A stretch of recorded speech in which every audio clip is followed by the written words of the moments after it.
nenga mulwa mugamba yeebazibwe mu butuufu mukoze bulungi neyanzeege era ezo ennaku z'omwezi bannange mbadde ndeeta kaadi eyamulya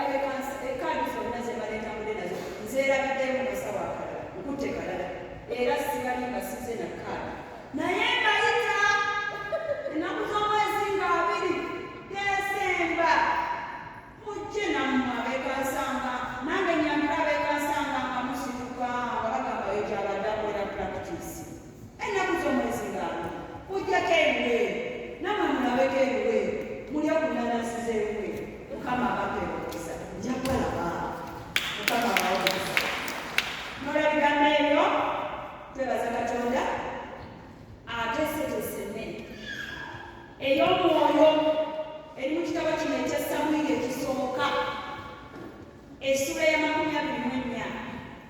olunyiri olwokutaano tugendagenda tuzibojjamu obuwozi disipulini awo kubanga obudde butukutte Samwiri ekisooka essula eya 24 olunyiri tugatandikana okutyo kantandikireti okimanyi nti oyinza okubeera awo nga waliwo akulongooleza kyotannalowooza kwe oli nakutunuulira n'agamba maama ono alabika agenda kundoga n'atunula oli n'agamba naye omwami oli alabika agenda kunvuma n'atunulira omulala kwegamba ng'oli akulongooleza gwe kyotannalowooza gwe nanyini mmeeme abantu beekaza n'otunulira Debola ordinary n'ogamba ordinary Debola agenda kufuuka omwawule alabika agenda kwewulira nga takyatulabawo nga ne batusanga mu ekansanga oba mu tawuni nga tosobola na kutubuuza alabikira okwewulira naye n'ondawooleza nze kyesinnakugamba nti ninakola ki okikola okimanyi ti abantu abotera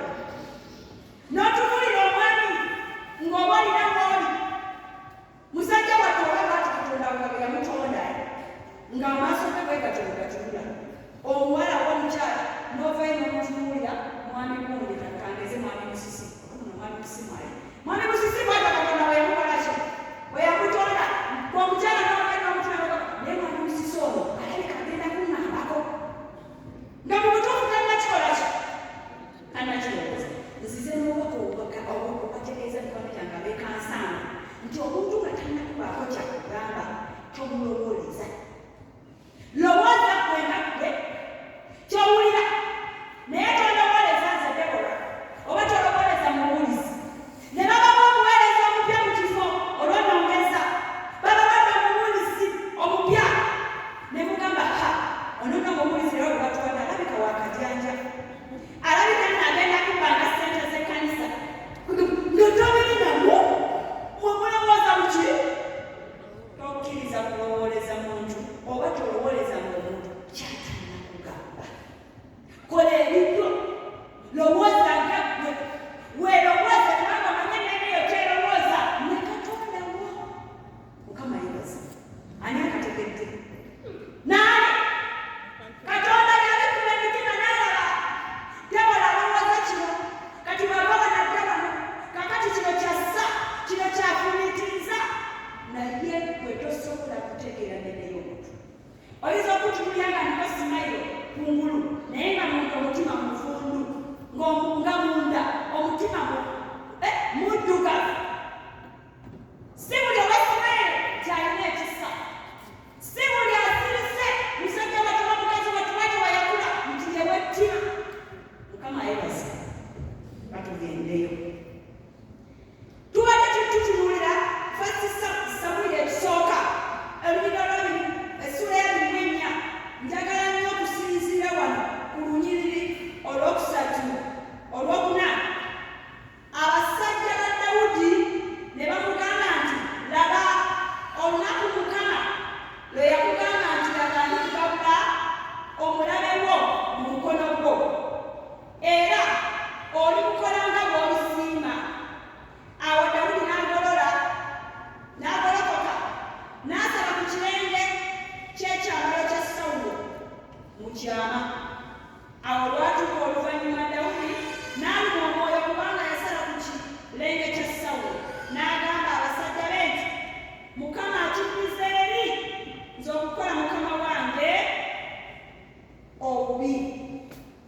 ono bwe yafukako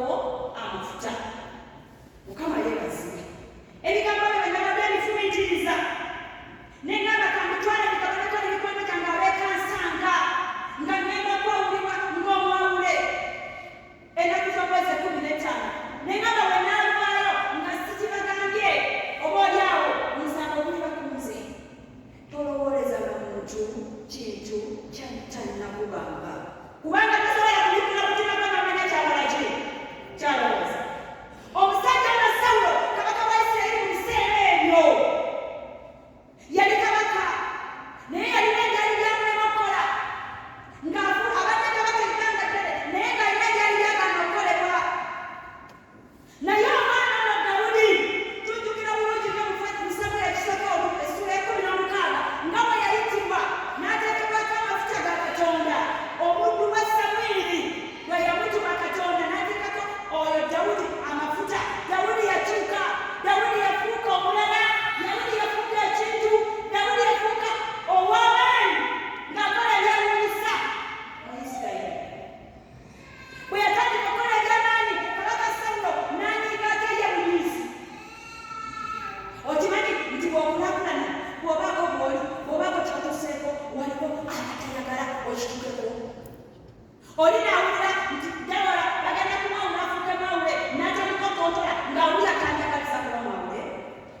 w'obadde leka tube bweyayogera naye Sawulo oluvannyuma ng'amaze okulaba nti ddala emuku Dawudi mwabadde ne Sawulo abadde amunoonya okumutta naye mwakoze ki mwabadde muwulire ebigambo ani ayagala okuntawaanya kiki kino tekinnemesa sitaani ayagala kwegulumiza Mukama yebazibwe agambe gyaba Dawudi awulira bamulala katwakyalita mikwano kyabwe 28 awo ne Dawudi n'agalako kaoluvannyuma n'ava mu mpuku n'agawoola Sawulo ng'ayogera nti mukama wange kabaka awo Sawulo bwe yakebuka Dawudi n'avuunama amaaso ge n'ayuza ne yeeyanza Dawudi n'agamba Sawulo nti kiki ekikuwuliza ebigambo by'abantu nga boogera nti laba Dawudi ayagala okukukola akabi amubuuza saba mukama wange kabaka kiki ekikuwuliza ebigambo ng'abantu bagamba nze njagala okukukola akabi Dawudi ayogera abuuza Sawulo n'okuswala n'aswala ng'alabidde ddala mu bukumu abadde ne Dawudi mwabadde naye kenna kabi kamukoze ate bw'aba awuliriza ebigambo awuliriza wolokoso nti Dawudi amunoonya kukutta ku Sawulo towuliriza bigambo Mukama yebaza agagambo abalala baba bagala kwawukanya abalala baba bagala kukuleetera kukola kibi eri omuntu naye ng'omuntu oyo ali innocent completely nga tabiriko lwaki ondowoleza tesinalowooza Dawudi yalowoozanga Sawulo yalowoozanga nti Dawudi amunoonya okumutta naye nga mutuufu si byabyo era yamubuuza lwaki owulira ebigambo by'abantu ntize njagala okukola obubi naye nga tesibiriko bangi batulowooleza nze nali kulaba simanyi nti abantu ababeera mu makomera ng'aze ndowooza babasibe bonna baba baki bakozi balukolobero naye bangenza enkula mu myaka gino gyendimu emikadde ngize nti abamu babalanga bwemanye abamu babawaliriza kuki oli afuumutuuza n'agamba nti twalowoozezza kagere mu simanyi kyanoonyereza simanyi bakitakunoonyereza kukyanoonyereza naye yalakka yakutta omwana wamulabye okunoonyereza okwo okususpectinga kyabulabe nnyo okusinzira wali wetulaba mu byawandiikibwa tolowooleza muntu kintu kyatanabakola ki kugamba tugende maaso nate bakamaliza temufaayo wano bwe baamala Dawudi ng'amaze okusala kuki olunyiriro lwa 10 kiraba leero amaaso go galabye Mukama bw'abadde akugabudde mu mukono gwange nga tuli mu mpuku era wabaddewo abangambye okukutta naye eriiso lyange lirikusaasira ne ŋŋamba nti sijja kukukola kabi wano bwe tugenda mu lunyiriri olw'16 nti awo olwatuuka Dawudi bwe yamala okugamba Sawulo ebigambo ebyo Sawulo n'ayogera nti lino ly'eddoboozi ly'omwana wange Dawudi Sawulo n'ayimusa eddoboozi lye n'akaaba amaziga mu lunyiriri lwa 16 nti awo olwatuuka Dawudi bwe yamala okugamba Sawulo ebigambo ebyo Sawulo n'ayogera nti lino ly'eddoboozi lyo mwana wange Dawudi Sawulo n'ayimusa eddoboozi lye n'akaaba amaziga Mukama yebaza omulabe bw'agenda kukaabira mu maaso g'amaziga nga Mukama amaze okuswaza ojja kakaaba wano ng'abadde mulabe ng'akutulugunya kuba Dawudi yakaaba nga Sawulo amunoonya amutulugunya ye bwe katali afuja akola kyegweka naye yamala ekiseera ye yennyini bwe bali bakikunya n'akaabiro ge yali amukaabya maki amaziga bangi tukaaba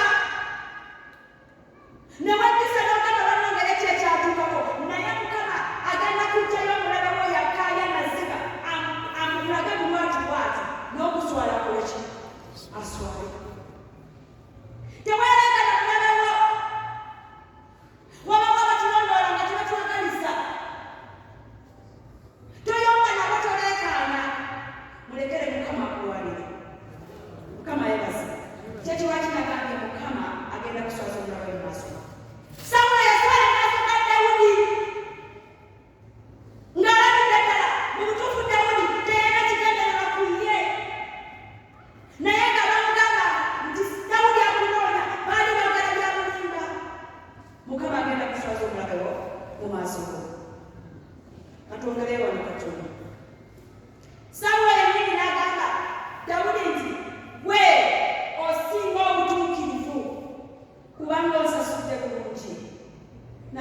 kusasudde ulira mulabe bwayogera ebigambo ebyo mu maaso go ensonyi ozirayo wezitandise omukwata sawo alabika ddala ng'omwana teyamulinako buzibu bakuteeka batya ne mujjawo mu kisenge n'ovaamu katono kadeka omugambo bakira omusimbula ama abakazi banange bakuteeka ne mujjawo mu kisenge ddala oyinza kubayo nga tolina kyomukozi nga mulimu babiri abasajja wamma bw'osanga musajja munno nga tuli babiri kati nganze Debora Ordinary wamma nganze olubaawa n'osanga mu kalungu okola woki n'osanga mu kalungu n'ontobera wamma okola woki tata waki tata obusala wazabula bamusabuli osabulaza osabuli fena omulabe agambye nti asabula n'asabula n'aliwa kitegeeza Sawulo ne Dawudi bali mu kukwemu naye Dawudi kubanga teyalinako kigendererwa talina kyeyakolani Sawulo era Sawulo yeewunya naye ono agambye mulina tusabula fenna tusabula era bano bamaze n'agamba nti oyo Sawulo yennyini ne yeeyogerako nti n'agamba Dawudi nti osinga obutuukirivu kubanga osasudde bulungi naye nze nkusasudde bubi omusajja Sawulo yayiganya Dawudi osinga obuki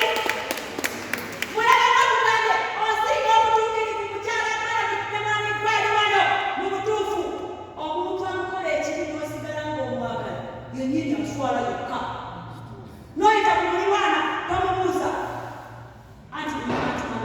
anti munange sente zawule ate okyagala wafe waliwana bekwi otambula hoteri n'ekyakoto nzenga okubuuza nze nkubuuza nina muliraana wange kyendikosoma owaawe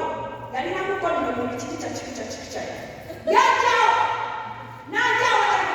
abo abatuukirivu ate munange tunagala tuti ayagala kumbuuza naye nze kumubuuza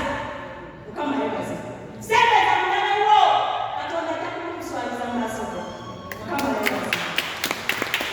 agambe nti toyomba naye omulabe tebayomba naye omukwasa mukwasaani mukama teweereka bwebawulira nga alina kyakukola ekitali kya butuukirivu gwe mukola ebyobuki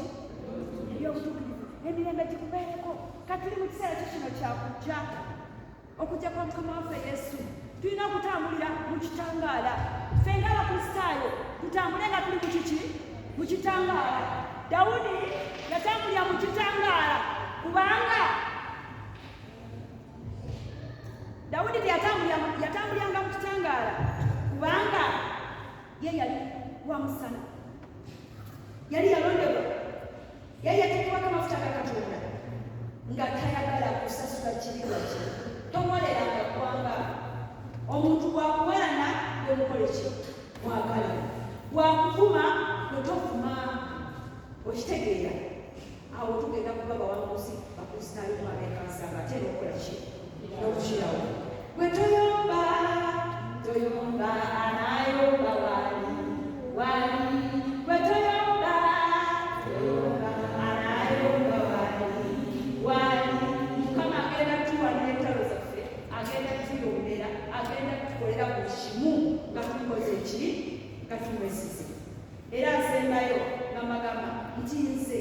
bwe nali mutaawo myaka 15 kiki bwe nali mutaawo myaka 15 waliwo wenatukanga ekiseera nebaako gwe ntunuulira omulenzi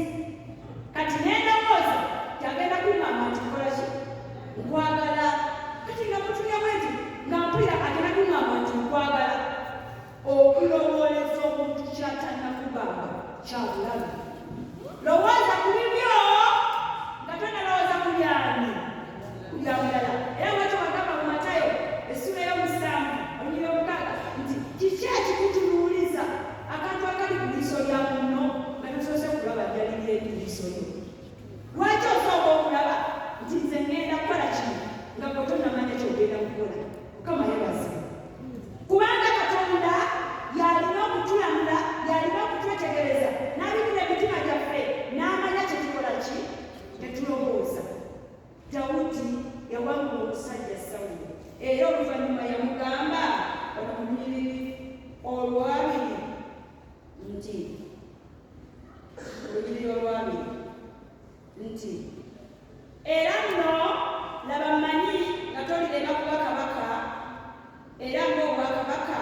wa Isirayiri ulinywezebwa mu mikono gyo. Yakita kyeyalinga yerabikirira oluvannyuma yamala n'akita ng'alaba Dawudi yasitulibwa ani Katonda n'amala n'agamba siriganya ogenda kuba kabaka wa Isirayiri. Mulabe wagenda kuta ebitaala bikuteeranga n'ebikutadde omukazi ono ne bw'omukola kino alina amulwanira ow'amaanyi. Mugwe mulimu ow'amaanyi agenda gakulwanira entalo zo, agenda gakusomesa emigga, agenda gakusomesa balabe bo nga Dawudi bwe yasoboka Sawulo okumutta ate ye Sawulo alowooza Dawudi agenda okumutta naye kyeyoleka lwati Sawulo n'akakasa nti Dawudi yaliko amaanyi ga Katonda. Kama mulwana nti oliko amaanyi ga Katonda singa wafa ddala. Mukama yafa singa wakola ki? Naye Mukama Katonda bw'aba yalonda omuntu we akulemerako n'amulondoola paka mu bwambuzi. Yongera okwekwata ku Mukama Katonda, yongera okumuwa ebibyo akulwanira entalo zo, kubanga ffe tetusobola kwerwanirira nga tuli ffekka na ffekka. Era mu Yokaana bw'atyo bw'agamba 15:6 nti ffe tuli matabi y'eyo muzabbibu, twenywereze ku Yesu omuzabbibu tusobole okutambula nga tuli bawanguzi. Kubanga bwe tuba mu bbanga ettabi nga teriri ku muti terisobola kubala bibala, naye ettabi eriri ku muti lisobola okubala ebibala. Mukwano gwange wekansanga weekwate ku Yesu, nywerera ku Yesu, olyoke obala ebibala, owangula abalabe